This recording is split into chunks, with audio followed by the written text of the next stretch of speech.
uwo yangu wasenesi mwakire mtuzeha sana nenda finira chechemekwe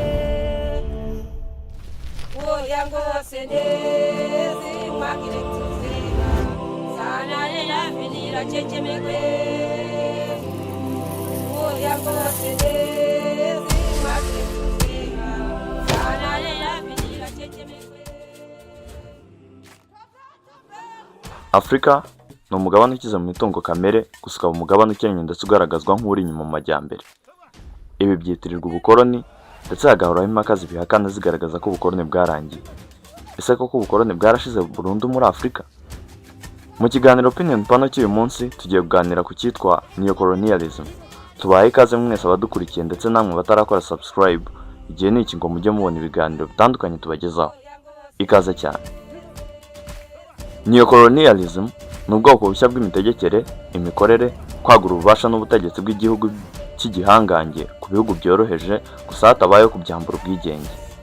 Bugerwaho atari gusa binyuze mu kwigarurira uturere hakoreshejwe imbaraga za gisirikare cyangwa ubukoloni, ahubwo binyuze mu kwigarurira mu buryo butaziguye politiki, ubukungu ndetse n'umuco. Mu yandi magambo, Neocolonialism igamije gukoresha ubudahangarwa bw'uruhande rumwe mu kugenzura urundi ruhande gusa mu ishusho itagaragarira bose.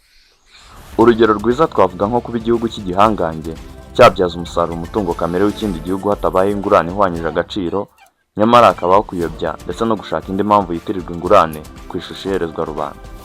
Neocolonialism ni ijambo ryakoreshejwe cyane nyuma y'uko ibihugu byinshi byo muri Afurika bibonye ubwigenge hagati y'umwaka w'1950 ndetse n'umwaka w'1970.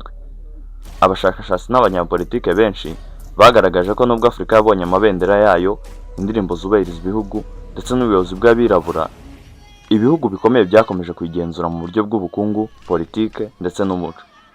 Uburyo bwo gukomeza kugenzura Afurika nyuma y'ubukoloni bwa kera nibwo bwiswe Neocolonialism cyangwa se ubukoloni bushya. Umwe mu bantu ba mbere basobanuye neza Neocolonialism ni Kwame Nkrumah wahoze ayobora Ghana.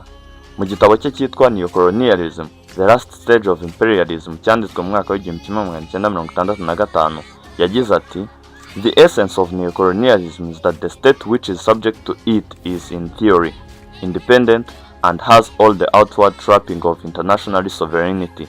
In reality, its economic system and thus its political policy is directed from outside." Ibi bikaba biboneka muri page y'igitabo cye kuri page yaho ya 9. Mu Kinyarwanda bisobanura ko igihugu gishobora kuba gifite ubwigenge ku mpapuro, gifite ibirango byose byerekana ubwigenge nk'ibendera, leta n'inteko, ariko ubukungu bwacyo ndetse na politike yacyo bikaba bigenzurwa n'ibihugu byo hanze. Nkrumah yashakaga kwerekana ko Afurika yakomeje gutegekwa n'ibihugu bikomeye nubwo ubukoloni bwa gisirikare bwari bwararangiye. Muri icyo gitabo kandi kuri page ya 241, Nkrumah yongeye kuvuga ati: "The general objective has been mentioned to achieve colonialism in fact while preaching independence." Aha yashakaga kuvuga ko ibihugu bikomeye byabwiraga Afurika ko yigenga, ariko mu by'ukuri bigakomeza kuyikoloniza mu buryo bwihishe. Aha yavugaga uburyo ibihugu bikomeye byakomeje kugenzura ubukungu bwa Afurika binyuze mu masosiyete mpuzamahanga, amabanki ndetse n'amadeni. Undi mushakashatsi wavuze kuri Neocolonialism ni uwitwa Frantz Fanon. Mu gitabo The Wreckage of the Earth cyanditswe mu 1961, Fanon yavuze ko nyuma y'ubukoloni habayeho abayobozi bo muri Afurika bakoranaga n'ibihugu byari byarakolonije umugabane, aho yagize ati: "The national middle class discovers its historical mission, that of intermediary." Iyi quote ikaba iboneka mu cyitwa The Pitfalls of National Consciousness kuri page yaho y'152. Fanon yashakaga kuvuga ko bamwe mu bayobozi b'ibihugu bya Afurika bahindutse abahuza inyungu hagati y'ibihugu bikomeye na Afurika aho gukorera abaturage babo. Yagaragazaga ko ubukoloni bushya budakoresha ingabo gusa, ahubwo bukoresha n'abayobozi b'imbere mu gihugu. Walter Rodney nawe yasobanuye Neocolonialism mu gitabo How Europe Underdeveloped Africa cyanditswe mu mwaka w'1972. Rodney yavuze ko Afurika yasigajwe inyuma mu buryo ubukungu bwayo bwubatswe kugira ngo bubashe gufasha ibihugu by'i Burayi. Mu gusoza igitabo yagize ati: "African development is possible only on the basis of radical break with international capital system." Ibi bikaba biboneka mu musozo w'igitabo cye kuri page ya 606. Rodney yashakaga kuvuga ko Afurika idashobora gutera imbere mu gihe gikomeje kugengwa n'ubukungu mpuzamahanga bugenzurwa n'ibihugu bikomeye. yagaragazaga ko Afurika yohereza raw materials nk'amabuye y'agaciro n'ibikomoka ku buhinzi, ariko inyungu nyinshi zikajya mu Burayi no muri Amerika. Thomas Sankara wahoze ayobora Burkina Faso nawe yavuze byinshi kuri neocolonialism, cyane cyane ku kibazo cy'amadeni Afurika yafashe. Mu ijambo yavugiye muri OAU i Addis Ababa mu 1987 yagize ati "Debt is neocolonialism." Sankara yashakaga kuvuga ko amadeni Afurika yahabwaga n'ibihugu bikomeye cyangwa ibigo mpuzamahanga nka IMF na World Bank yabaga ari uburyo bwo gukomeza kuyigenzura. Yavugaga ko igihugu gifite amadeni menshi kidashobora gufata ibyemezo byigenga ko kiba kigomba gukurikiza amabwiriza y'abagihaye amafaranga. Abashakashatsi benshi bahuriza mu gitekerezo cy'uko neocolonialism yakoresheje uburyo butandukanye, harimo kugenzura ubukungu bwa Afurika, gukoresha amasosiyete mpuzamahanga, gukoresha amadeni, gukwirakwiza umuco w'ibihugu bikomeye, ndetse no gushyigikira abayobozi bakorera inyungu z'amahanga. Nubwo ubukoloni bwa kera bwarangwaga n'ingabo n'ubutegetsi butaziguye, ubukoloni bushya bwo bwakoresheje uburyo bwihishe butuma Afurika ikomeza kuba inyuma mu iterambere kandi igakomeza gukura amaronko ku bihugu bikomeye. Reka dusubire mu mateka ya mbere y'ubukoloni nk'ishusho nyamukuru yo gusenyuka k'ubusugire bwa Afurika ndetse n'irindimuka rihambaye ry'ubukungu, dore ko amateka agaragaza ko abaherwe ndetse n'ubukire bukomeye bwahoze muri Afurika. Afurika mbere y'ubukoloni yari umugabane ufite amateka akomeye, ubuyobozi bukomeye, ubukungu buteye imbere ndetse n'umuco ukungahaye cyane. Mu binyejana byinshi mbere y'uko abanyaburayi bakoloniza Afurika, hari ubwami, ingoma, imijyi n'imiryango bari bafite uburyo bw'imiyoborere, ubucuruzi, uburezi ndetse n'imibereho biteye imbere. Afurika igizwe n'ubutayu, amashyamba, ibibaya, imisozi, inzuzi ndetse n'inyanja.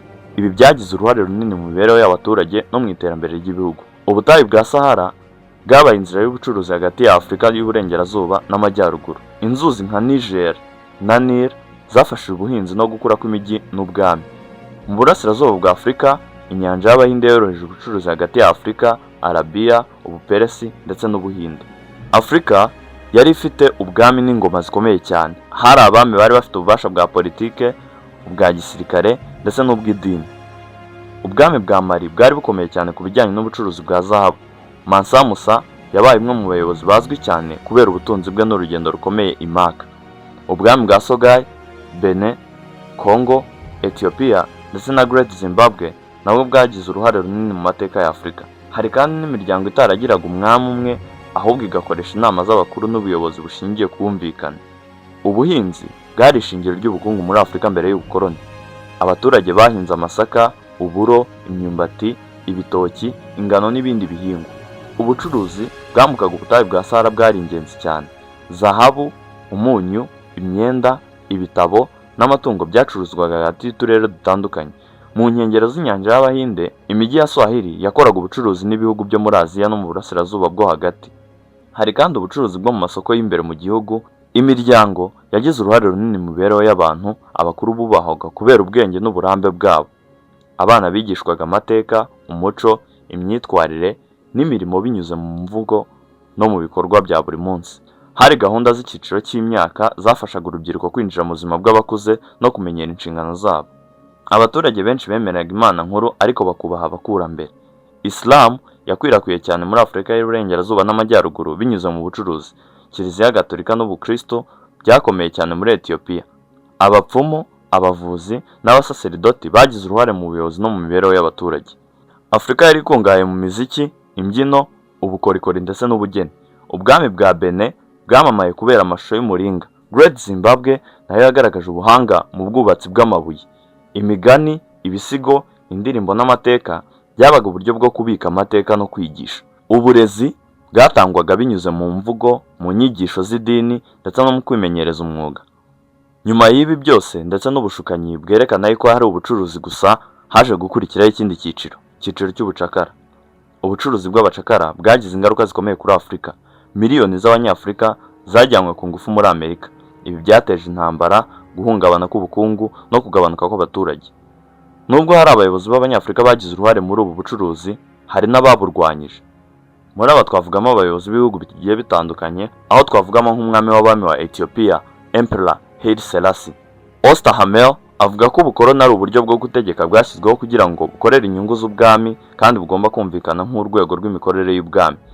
Agaragaza ibyiciro birindwi binini by'isesengura ry'ubukoloni, harimo kwigarurira no kurwanya, gushyiraho ubuyobozi bw'ubukoloni n'uruhare rw'abafatanyabikorwa, politiki y'ubukungu n'ingaruka y'imiterere y'ubukapitaliste, imiterere y'imibereho y'abakoloni, umuco w'abakoloni n'abakoloni ubwabo, n'uruhare rw'ingengabitekerezo mu kugena imiyoborere y'ubukoloni.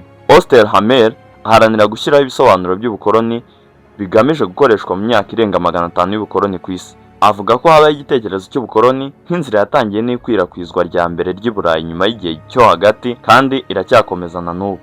Amateka y'ubukoloni afite uburyo bubiri buhambaye: kubona ubukoloni nk'uri mu butumwa bw'umuco cyangwa kubona ubukoloni nk'abanditsi bagomba kurwanywa. Osterhamer ashyiraho uburyo bushya bwo kuziba icyuho kiri hagati y'ibitekerezo by'abahoze ari abahanga mu by'amateka y'ubukoloni n'abanditsi b'ubu bagabanya ingaruka z'ubukoloni mu mateka y'isi itari iburengerazuba. Avuga ko ubukoloni bukubiyemo inzira zo kwaguka, bityo bishobora gufatwa nk'ibintu bihora mu mateka y'abantu.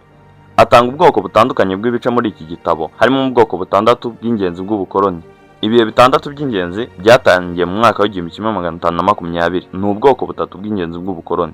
Agaragaza gahunda 3 z'ibanze za leta ku rwego rw'ubukoloni, harimo ubutegetsi bw'abaturage bake muri Afurika cyangwa muri Caraïbe, leta y'Abanyamerika b'abanyapolitike n'abanyapolitike b'Abongereza n'Abanya-Indochina b'Abafaransa.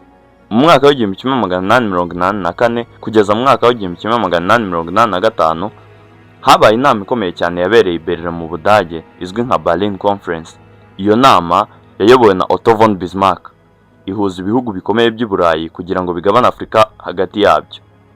Ikintu gitangaje ni uko nta munyafurika n'umwe wari watumiwe muri iyo nama, nyamara ariho hafatiwe ibyemezo ku butaka bwabo. Ibihugu byicaye ku meza byashyizeho imipaka uko byishakiye, bigabanya amoko n'imiryango, cyangwa bigahuza abaturage batigeze babana mbere. Imipaka myinshi ya Afurika y'uyu munsi yakomotse kuri iyo nama. Leta y'abakoloni yigaruriye akarere kandi ishyiraho imipaka y'ibihugu, ndetse myinshi muri yo iracyariho muri iki gihe. Osterhamer avuga uruhare rwa leta y'abakoloni mu kuremwa kw'amadini yo muri Aziya.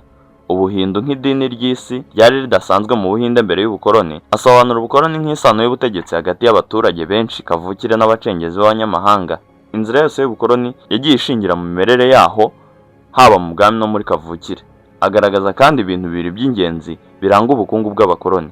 Icya mbere, ko butaremwe n'imari yakusanyijwe ku kanya, ahubwo bwaremwe n'ishoramari ry'abanyamahanga.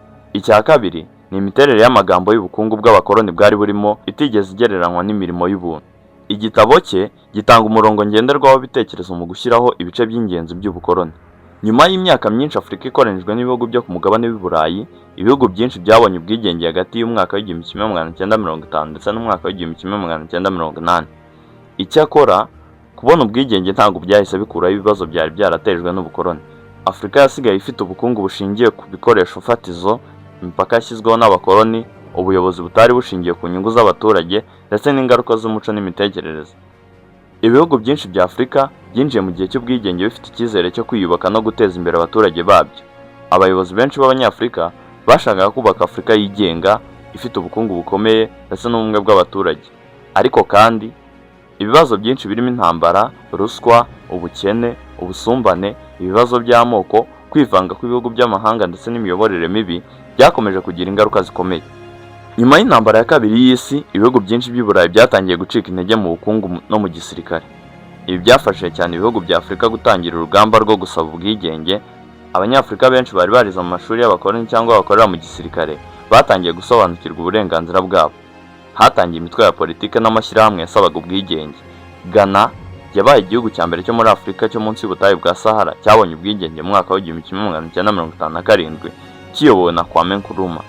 Nyuma yaho ibindi bihugu byinshi byatangiye kubona ubwigenge harimo Nigeria, Kenya, Tanzania, Congo, Algeria, Angola, Mozambique n'ibindi. Mu bihugu bimwe ubwigenge bwabonetse binyuze mu mishyikirano, ariko mu bindi habaye intambara zikomeye zo kwibohora.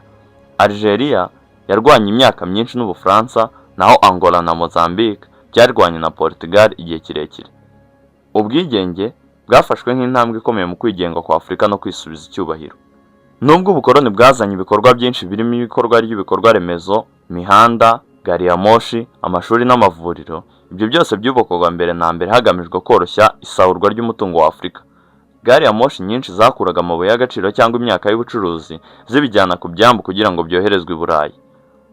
Uburezi bwatanzwe bwigishwaga cyane kumvira ubutegetsi bw'abakoloni kurusha guteza imbere ubwigenge bw'Abanyafurika.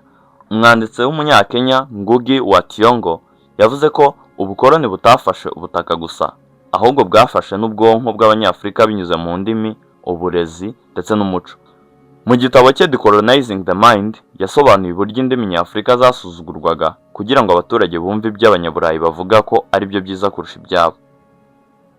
Nanone kandi Frantz Fanon wanditse cyane ku ngaruka z'ubukoloni n'imitekerereze yabwo mu gitabo The Wretched of the Earth yavuze ko ubukoloni bwasize ibikomere bikomeye mu mitekerereze y'abakolonijwe kuko yabatoje kumva ko badashoboye kandi ko iterambere riva hanze gusa. Fanon yashimangiye ko kwibohora nyakuri kutari ugukuraho abakoloni gusa, ahubwo no kongera kwigirira icyizere kw'abaturage. Pan-Africanism ni igitekerezo cyashakaga guhuza Abanyafurika bose mu kubaka umugabane wigenga kandi utekanye. Iki gitekerezo cyatejwe imbere n'abayobozi bakomeye cyane muri Afurika nka Kwame Nkrumah, Julius Nyerere, Patrice Lumumba, Emperor Haile Selassie ndetse n'abandi. Mu mwaka w'1963 hashyizweho umuryango w'ubumwe bwa Afurika OAU wari ugamije guteza imbere ubwigenge, amahoro n'ubufatanye hagati y'ibihugu bya Afurika. Uyu muryango wafashije ibihugu byinshi byari bikiri mu bukoloni kubona inkunga mu rugamba rwo kwibohora. Wagize kandi uruhare rukomeye mu kurwanya ivanguramoko cyangwa se apartheid muri Afurika y'Epfo. Nyuma OAU yahinduwe African Union AU, ifite intego yo guteza imbere ubukungu, amahoro ndetse n'imikoranire. Imipaka myinshi y'ibihugu bya Afurika yashyizweho n'abakoloni batitaye ku moko cyangwa amateka y'abaturage. Ibi byateje amakimbirane n'intambara nyinshi. Hari aho amoko amwe yashyizwe mu bihugu bitandukanye cyangwa amoko adafitanye amateka meza agashyirwa mu gihugu kimwe. Ibi byatumye habaho intambara n'ibibazo bya politiki mu bihugu byinshi nka Nigeria, Sudani, Ethiopia, Somalia ndetse no mu karere k'ibiyaga bigari. Abayobozi benshi bagerageje gukomeza iyo mipaka kugira ngo birinde intambara zashoboraga guterwa no kongera kuyihindura. Nyuma y'ubwigenge, ibihugu byinshi bya Afurika byagerageje gushyiraho ubutegetsi bwa demokarasi, ariko mu gihe gito ibihugu byinshi byahuye n'ihirikwa ry'ubutegetsi, ubutegetsi bwa gisirikare n'ubuyobozi bw'igitugu. Abayobozi bamwe bategetse igihe kirekire cyane kandi bagakoresha ingabo cyangwa polisi mu gucecekesha abaturage batavugwa rumwe nabo. Mu bihugu byinshi habaye amashyaka amwe rukumbi aho abaturage batagiraga uburenganzira bwo guhitamo ubuyobozi mu bwisanzure. Hari ibihugu byashoboye kubaka demokarasi ihamye nka Botswana na Mauritius, ariko ibindi bikomeza guhura n'ibibazo bya politiki. Ibihugu byinshi bya Afurika byasanze ubukungu bwabyo bushingiye mu kohereza hanze ibikoresho fatizo nk'ikawa, icyayi, zahabu, peterole, diyama ndetse n'ibindi. Abakoloni ntibari barubatse inganda zikomeye muri Afurika, bityo ibihugu byinshi byakomeje kugurisha ibintu bidatunganyije. Ibi byatumye ubukungu bwa Afurika bucika intege ko ibiciro by'ibikoresho fatizo bihindagurika ku isoko mpuzamahanga. Hari ibihugu byagerageje kubaka inganda no guteza imbere ubuhinzi n'ubucuruzi bw'imbere mu gihugu, ariko imyenda myinshi n'ivangura mu bucuruzi mpuzamahanga byakomeje kuba ikibazo. Nubwo Afurika yabonye ubwigenge bwa politiki, hari abashakashatsi bakomeje kuvuga ko ikomeje kugengwa n'ibihugu bikomeye binyuze mu bukungu n'ubucuruzi. Ibi byiswe neocolonialism. Ibihugu bikomeye n'ibigo mpuzamahanga bikomeje kugira uruhare runini mu bukungu bwa Afurika. Hari aho ibihugu bya Afurika bifata imyenda myinshi cyangwa bikagirana amasezerano atari meza n'ibihugu bikomeye. Kwame Nkrumah yavuze ko Afurika ishobora kuba yigenga ku izina ariko igakomeza kugengwa n'amahanga mu bukungu.